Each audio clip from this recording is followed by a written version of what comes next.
जगताला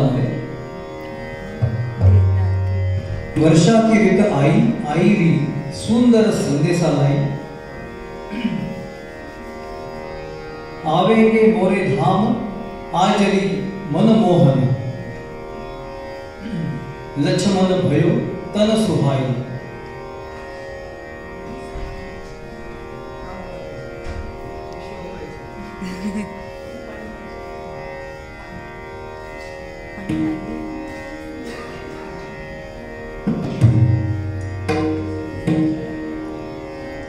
वर्षा ऋतू म्हणजे आनंदाचा ऋतू, आनंद देणारा, चैतन्य देणारा ऋतू. मल्हार, त्याच्यामध्ये मल्हार करणार. मल्हार म्हणजे मनाचं हरण करणारा. ग्रीष्म ऋतूमध्ये आलेली मरगळ दूर करणारा हा ऋतू म्हणजे मल्हार. यातली सुंदर बंदिश आहे.